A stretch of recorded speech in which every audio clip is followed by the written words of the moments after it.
بسم الله الرحمن الرحيم. الحمد لله رب العالمين، والصلاة والسلام على سيدنا محمد سيد الأولين والآخرين، وعلى آله وأصحابه وأتباعه وأولياء أمته أجمعين إلى يوم الدين. اللهم ربنا آتنا في الدنيا حسنة وفي الآخرة حسنة وقنا عذاب النار. الشوكي تري جمعة مباركة لخزمتي كور مجلس وصلوات حضرة الرسول الأكرم صلى الله عليه وسلم لباسي شمائل خلقي وخلقية مشوتش نسر درس قتل شمائل صفات أخلاقي حضرة الرسول الأكرم صلى الله عليه وسلم يان معاملوها صفات رسول الله صلى الله عليه وسلم لقل كارك لكاركانا يان بيشيك لبيشكانا كفي غنبري إخوة صلاة وسلام لسربي انجامي داو وفرماني بيكردوا وسود قازان جيكي زوري تاي وأمتك وشكلا شاخة. طبعا كباسي صفاتي پیغمبری خواه کن خلقی بیت یا خلقی بیت خلقی کان ما باسی که پیغمبری خواه تایبت مندیه لدروس کردنا خواه درسی کردوه لأخلاق وصول کودیشا یک لا ایشی روشانی پیغمبری خواه صلی الله علیه وسلم چاره سرکردنی نخوشکانی بوه ی خوشی و صحابه کانش چونکه پیغمبری نازدار من صلی الله علیه وسلم الى سربیه لفرمایشی ها فرمیت تداووا عباد الله فإن الله سبحانه وتعالى لم يضع داء إلا وضع معه شفاء إلا الهرم أو كما قال. پیغمبری نازدار صلی الله علیه وسلم الى سربیه افرماید ای بندکانی پروردگار ایوه تداوی خوتان کن یعنی چاره سری نخوشی خوتان کن چونکه خواه تبارک و تعالی هیچ نخوشینکی نناردوه إلا دواکشی لگلا ناردوه إلا بيري نبي لقم مردنا بيري ومردن شار سرينية ومن نعمره نكسه في الخلق أفلا تعقلون. أما خواهي قورج أما براستيكا بيري إنسان كتشوب سالة ضعيف أبي لبنيا لعقلة لمسألي لتوانا لهمشتيكا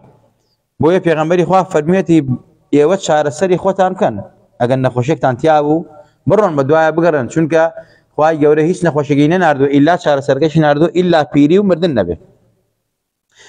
کلاشاقیش یکی کلو چاره سرانه که پیغمبری خواه آماشه پیش کردو. طبعا کلاشاق چیه؟ كردواري هم في الله كلاشاق. لا عربي لا شريعة بيوتت الحجامة. حجامة معناتها مصة مجين إتر خوينك لبيني بيستو قوشتايا أم كلاشاقة أم مجينة بموسك يا بهاوين موس او بيستا بريندار اكري لو شونا تايبت يعني كلا شرع اماجي بيكراوا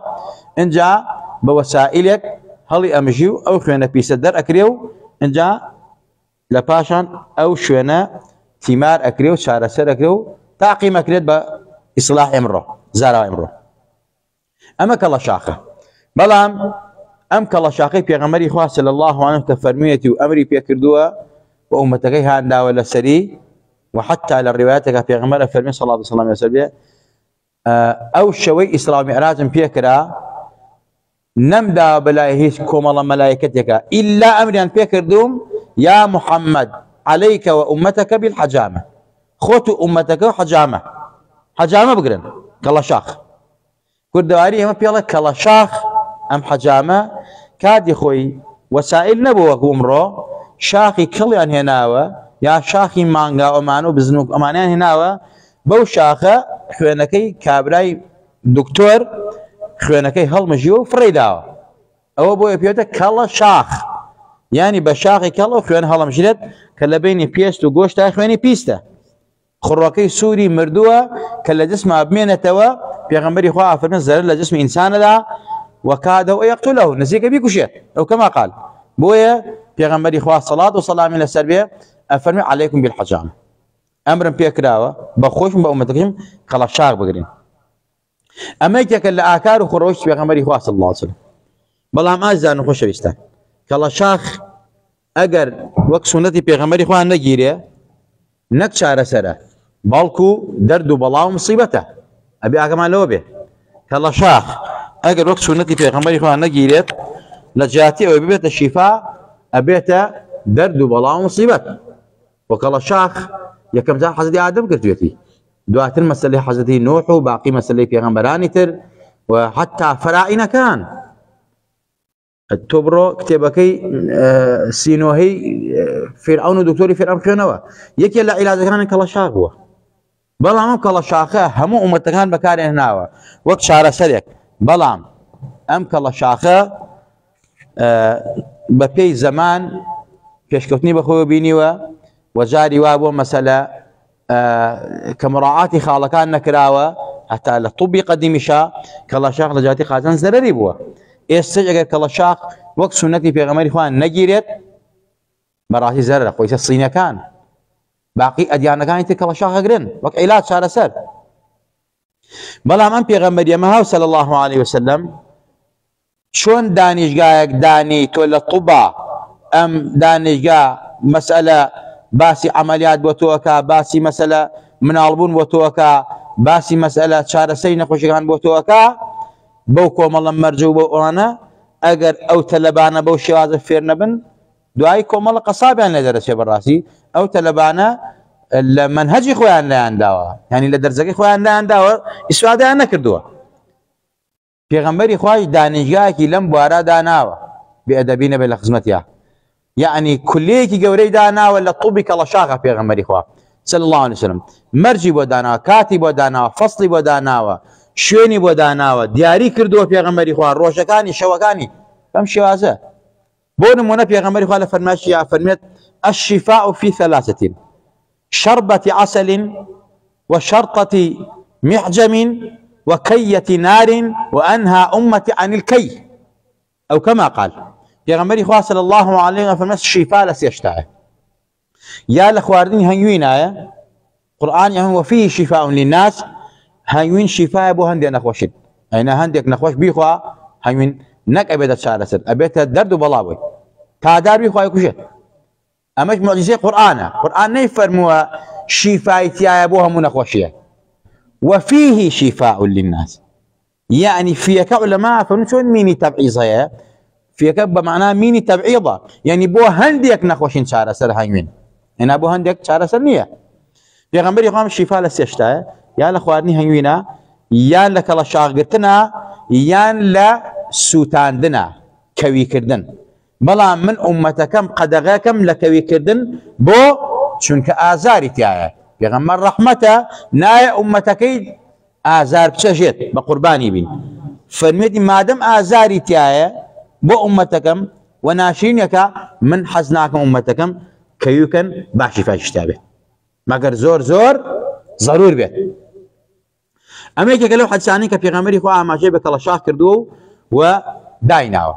ئەینا علەما و زانایان ئێمە لە حەدیث پێغەمبەری خوا صلی الله عليه وسلم هاتوون کە باسی کەڵەشاخیان کردووە، فەرمیانە مەسەلە 4 تەعینی هەیە: تەعینی سەنەوی، تەعینی فەصلی، تەعینی شەهری، تەعینی یەومی، یعنی 4 دیاریکردن: دیاریکردنی ساڵانە، دیاریکردنی وەرزی، دیاریکردنی مانگانە، دیاریکردنی ڕۆژانە. پێغەمبەری خوا ئەمێت لە فەرمایشەکە نعمة العادة الحجامة، باشترین عادەتی ساڵانی ئینسان کەڵەشاکردنە، یعنی ئینسان بیکا بە عادەت هەموو ساڵە کەڵەشاک بێت. چونکە پێغەمبەری خوا صلی الله عليه وسلم فەرمێت ئەم کەڵەشاخە خوێنی پیسە لە جسمە، ئەگەر دەری نەکەی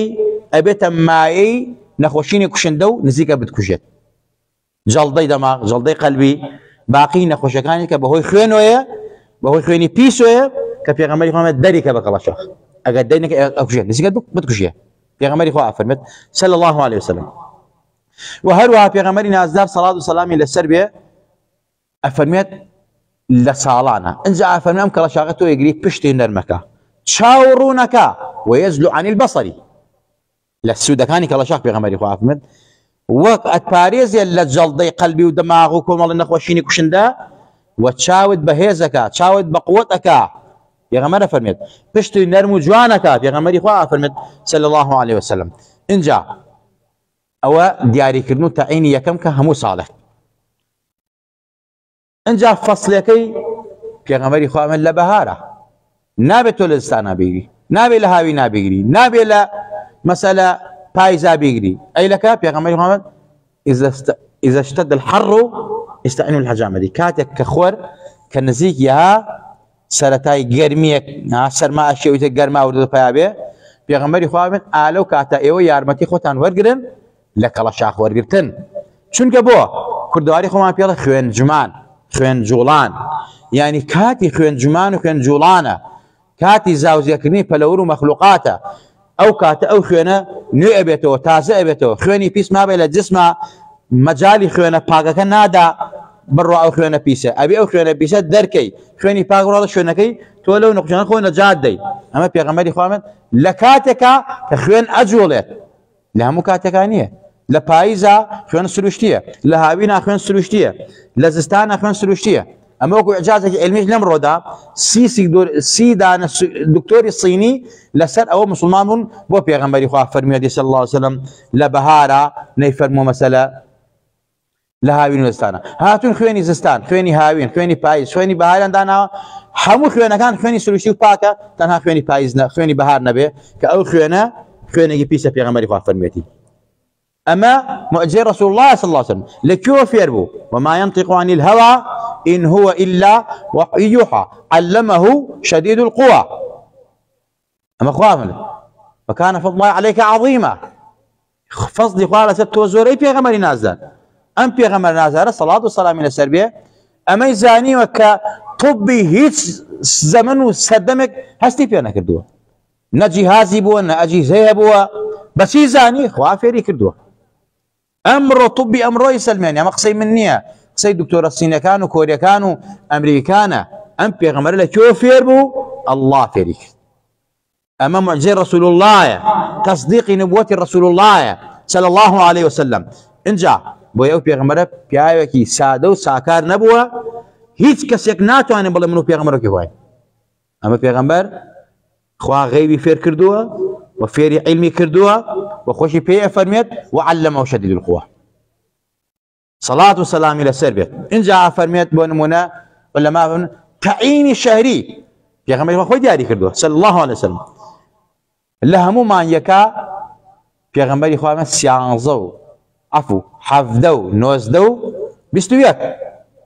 يا غمي خير يوم تحتاجون فيه 17 19 أو 21 باشتين روجي بك الله شاق بو إيوة روجي سنة حفدي مانا نوزدي مانا بيستويكي مانا لدواي بانزي مانا دس فيكا بلان باشترين حفدو نوزدو بيستويكا إن دواي بانزو تواني بيجري تاكو بيستو حوت بيغمري خواه نهي كردو لسرتاوا سرتاي مانا لكو تاي مانغا كلا شاق بيجري هم أو دكتورانا هاتون وتيان أما يعني چي بۆچی جسمی ئینسان فەرقی چییە؟ با پێش 15 مانگ بگیرێت قەیچێکە لە بەهارە بەڵام ما پێش 15 مانگ هاتون خوێنی پێش 15 مانگ دەرێنەوە خوێنی دوای 15 مانگ دەرێنەوە خوێنی پێش 15 مانگ سروشتیە خوێنی دوای 15 مانگ خڕۆکەی سووری مردووە پیسە توان أشهد أن لا إله إلا الله وأشهد أن محمد رسول الله شهادتمان هنا كان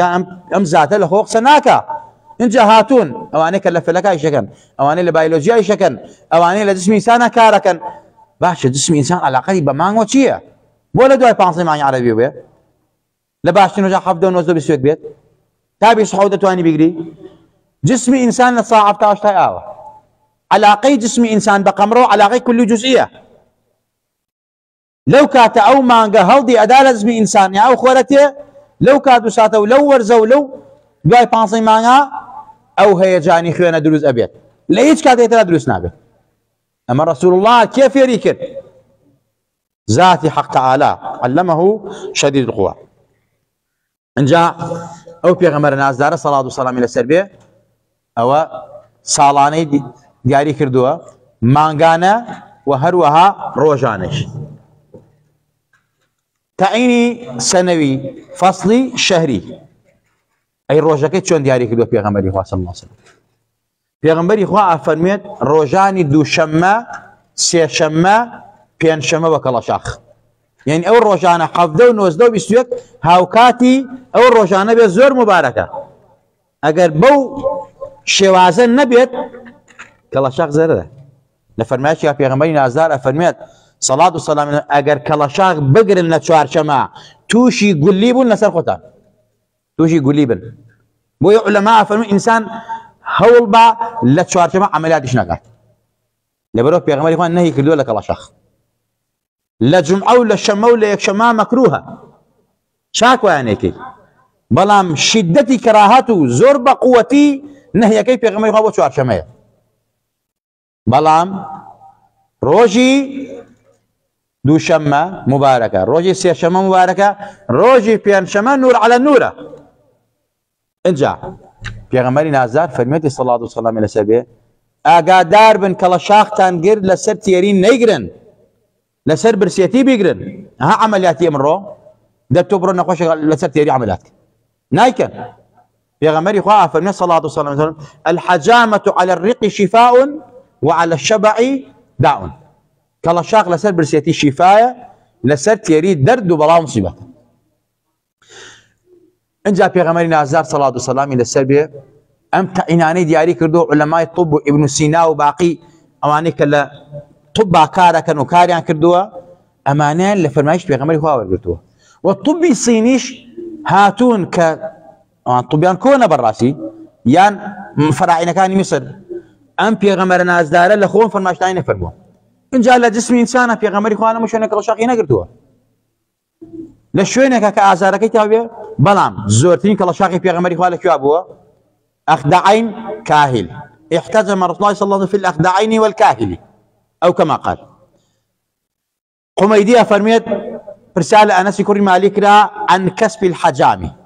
لباري كاسبي كن كلاشاقنو أواني كاسبي كانوا باري فاخن. فقال احتجم رسول الله صلى الله عليه وسلم حجمه أبو طيبة فأمر له بساعين من طعام وكلم أهله فوضعوا عنه من خراجه وقال إن أفضل ما تداويتم به الحجامة أو إن من أمثل دوائكم الحجامة. أم حديث بخاري ومسلم روايات كردوه. أفرمت حميدي برسالة حضرتي أنس كوري مالك راوتان توخز مكاري پیغمبر بوي صلى الله عليه وسلم آية كاشفي كردن بكالشاق حرامة يا حلالة. فرمي حلالة چونکە پێغەمبەری خوا کەڵەشاخی گرت ئەبوو طەیبە بوو کۆیلەیەک بوو عەبدێک بوو. اینجا لەوا بوو کە خۆی ڕزگارکە پارە پەیاکە و خۆی ڕزگارکە. پێغەمبەری خوا کەڵەشاخی پێگرت شارەزای بوو 2 ساعت خواردنی پێدا. اینجا لە پاشان ئەمری کرد بە سەید و گەورەکەی فەرمی خەراجەکەی یعنی باجەکەی لەسەر هەڵگرن گوناحە با خۆی ئازادکە یا کەمی کەنەوە لەسەری. اینجا پێغەمبەری خوا من ئاگادار بن ئومەتە نازارەکەم باشترین تەداوی و چارەسەر بۆ ئێوە کەڵەشاخە. ئەفضەلی تەداوی ئەوە کە تەداوی خۆتان پێ بکەن کەڵەشاگرتنە. اینجا فەرمی لە گەورەترین و باشترین نمونەی دەواکانی ئێوە بۆ چارەسەری نەخۆشین کەڵەشاخە. بەڵام بەو مەرجانەی کە ئاماژەمان پێ کرد. کەواتە ئازیزان خۆشەویستان سونەتە ئینسان کەڵەشاخی گرت کرێش بە ئەو کەسە کەڵەشاخەکە شتێکی باتێ وەکو هەدیە و دیاری. ئەمە سونەتی پێغەمبەری خوایە صلی الله عليه وسلم. و حەدیث جواری دەفەرمێت کەسف الحەجامی خەبیث. بەڕاستی پارەی کەڵەشاخگر مەسەلەی حرامە. ئەمە عولەما زۆر تەویلان کردووە قسانە سەر کردووە فەرمیانە مخالفی و حەدیثانێک کە پێغەمبەری خوا خۆی کردوێتی. ئەگەر مەسەلە حرام بووە پیس بووە پێغەمبەری خوا پارەی ندا بخاوێن کەڵەشاخکە. مەبەست عولەما فەرمیانە زیاتر ئەوانە کە بە کەڵەشاخۆ کردان بە تیجارەتێکی زۆر گەورە و مەسەلە ئیشی ناڕای پێکەن و کاری خراوی پێکەن و لە وەخت و کاتی خۆیان نایگرن و بەرحاڵ کردوانە بە بازرگانیەک بۆ دەستبن و قۆڵبڕنی خەڵکی ئەم کەسبە حرامە. ئەینا بەڕێکوپێکی بیکا و سوودی بۆ مسلمانان بێ وەک دکتۆری عەمەلیات دەکا و پارە وەرەگرێت پارەکەی حەڵاڵە پارە ئیشەکە حەڵاڵ. ئازادی خۆشەویستان جا پێغەمبەری نازدار صلی الله عليه وسلم تقریبی لە 14 شوێنە 17 شوێنە ئەوەندە کەڵەشاخی گرتووە. مەسەلە ئەخدەعین ئەم دوو شادەمارەی ملە ئەمە شیفایە بۆ 92 نەخۆشینەوە عولەما فەرمیانە. اینجا لە ناو شانە پێغەمبەری خوا کەڵەشاخی گرتووە. احتجم في الأخدعين وبين الكتفين وأعطى الحجام أجره ولو كان حراما لم يعطيه. أفرميت پێغەمبەری نازدار صلاة و سلامی لەسەر بێ حەزی عەبدوڵای کوڕی عەباس ئەفەرمێت پێغەمبەری نازدار کەڵەشاخی گرت لە هەردوو ئەخدەعین کە ئەو دوو شادەمارەی ملە. اینجا لە ناوشانە اینجا کرێی کەڵەشاخدارەگرەکەی مەسەلە کە کەڵەشاخەکە کرێکەی پێدا ئەگەر حرام بوایە کرێی پێ نەیەدا. پێغەمبەری خوا صلی الله عليه وسلم. ئەخدەعین تەبعەن ئەو کەسانی کە ئیگرن ئەبێت زۆر بە ئەسپاییوە بیگرن زۆر ئاگایان لێ بێ. اینجا و هەروەها پێغەمبەری نازدار سەڵات و سەلامی لەسەر بێت لەو ناوشانە هاتوون وتیانە بۆچی ئەم پێغەمبەرە لە ناوشان کەڵەشاخی زۆر گرتووە یا لە ئەخدەعین هەرچی خوێنی پیسی ئینسانە لە ناو شانەکەوە بێتەوە. ئەمە فەقس و مەسەلەی تەکنۆلۆژیای سینەکان کەشفی کردووە لسر أو كس بس بيغمر كنا درون أعوذ بالله بلام توانا أم بيغمرة صادق الوعد الأمينة لبر أو أم ذاته بشي أما يكشف كد إلا أما قويك إلهي لبشتي وهي كأما يزاني چونك جهازش زور ورد نبي كشفيناكات كأخوة نفيسة لا يعقوب بيته إن جعازان خوشيسان ولما هاتون لدواء فرميانا إنسان كومالله مرجي تربية مسألة برسيتي بكام فرناش في غمري خواه سل بياني زوبه نزولا بي الرازي نكرد به 24 ساعة بلو غوشتي نخوارد به هيلكي نخوارد به إنجا ممارسه خزاني نكرد به چونك زرر أدا مقصي في غمر نية قصي علماء حجامية انجا لدواي كلا شاقج 24 ساعة ترشي وسويري وشيرماني اويك لشير ومشتقات شير بانيرو ماسوماني نيخوا هيلكو غوش نخوا ترشي وسويري نخوا رياضه نكاو نجوله امام شافعي فرميتي باوي ساعت خوي بشوري چونك انسان كلا شاقج لا شيء حسب دهزانك او اوي كرد بخويا چستو چالاك وريا ابيتوا اما اثر استفاده كلا شق اعلم پیغمبري خو اوي كردوا انجا پیغمبري خو احمد احتجم رسول الله صلى الله عليه وسلم وهو صائم بالرجوع وبيغمبري خو كلا شاق كردوا كواتا كلا شاق رجوع ناشينت وهروها كلا شاق احرام بتال ناكاتوا حديث وارده حضرت انس بن مالك فرمت ان رسول الله صلى الله عليه وسلم يحتجم وهو محرم بملل على ظهر القدم پیغمبري خو صلى الله عليه وسلم بان بيكاني كلا شاق قد كاتك كجلي إحرامي لبرابو لمنطقين مللا لبين مكة ومدينة كواتا شون إنسان بالروجو بيو كلا شاق بين الروجو ناشينات أجر إحرامي شي لبرابي إحرامك بتال نابتوا في ديش ناكي ودسري ببي جمهوري زانايان ودزنوجكي ناشكي إلا إمام أبو حنيفة بيفهم دزنوجكي أشكيت أينا كلا شاقي دروس تو الروايو هيش مشكلة ثانية فاسألوا أهل الذكر إن كنتم لا تعلمون في وسط إنسان لم بوارجها برسال لزاناني أم بواربك بو أوي زياتر شاكتر باشر أم بروسية أنجام بدا كواتك كلا شاقي في غمر فلا أخدعين أبوه ولا ناوشان أبوه لسربان بيكان أبوه لا أجنوا كلا شاق غلطة هنديك أرون لو كلاوي أجنوا يقرن زور غلطه پیغمبري خوا جاري وابو لسر والله كوته دخواروا شوينك ازارك لخدي ازارك كلا شاخي يرتو پیغمبري خوا صلى الله عليه وسلم ام شويناني كوا واردن لسنه پیغمبري خوا كلا شاخي تاغرتو والا اگر ما كسك نخوش بينا راحت بي ضرور بي خوينا بيسكي زور بي مراعاتي مساله دياري كرني صالو ورزو مانو روجنكا اوانا اتوانن بيقرن چونكن نخوشن وقت ارزمن لجر اشرافي الدكتوري باور بيكراوا نك لشاق زر اللي يبدا اينا تو بتوي استفاده لك لشاقي ابي لبهار ابي لا دواي لبهار ابي ولا دواي بانسي ماني عربي بي حفظو نوزو بسيوك بي روجكي دو شموس يا شمو بيان شمو بي استفاده ليكي لسر برسيتيج بيت لقال او مراعاتاني كوا دكتوري حجامه ابن سينا وباقي زانايان تر لسيان دواون ولهم لا يكمل خوش به ولهم لا يكمل راضي به وعاقبه ما خير بيري ولو اخوان باكو دايك ما خوش به يا ربي خو بو پیغمبر شاد مانك يا ربي خو بر شفاعت كاو پیغمبر نازار مانك يا ربي خو پیغمبر باغ مانك درمانك ام جسمان لي قبولك يا ربي خو لدل خو جمان كاتو درمانك يا ربي خو دعاء خير ما بوك يسو پیغمبر خو خد اگادار كردو كيما دانشتوين لم مزگوتا لولاتي كردواريا يا ربي خويا باسي اوكين يادي اوكين صلوات ما نسال لو اولاد شمائلي خلقي خلقي وباسكين خويا امانه ام بغينا پیغمبري نازدار صلاة والسلام الى السربيه ناوي ام بي بل ناوي خمان وباكو دايك مان لو دفتر تايبتي خويا توماريكا للروج قيامتها بانك مان بكاو درمانك ولا يزال بردوامي يستل قبرك دعاء خير ما بوكا بو خير وخوشي دين ودنيا مان لدنيا ولقيامتها سربرز بين بعزت بين دول لو باو نخوشو ناقشو ظالم واستمكارو زنا وقتل وفاحشو همو غناو تاوانك بين خويا هميشه لسر خير وشاك وذكر بردوام بين امين امين خويا شفاء نخوشكاني ما بي شفاء دول درون مان بي يا ربي خويا او پیغمبر نازداري دعاء ماموكا لهمو وباو نخوشو ناخوشي كشن دوسيل نسخام دور بين هل نخوشي لجاني خمان مالو منال اولادو خانواده ولات معنا يا اخوان لسرماني هلقره لبرخاتي وفي غمر نازداره امين امين اقول قولي هذا واستغفر الله لي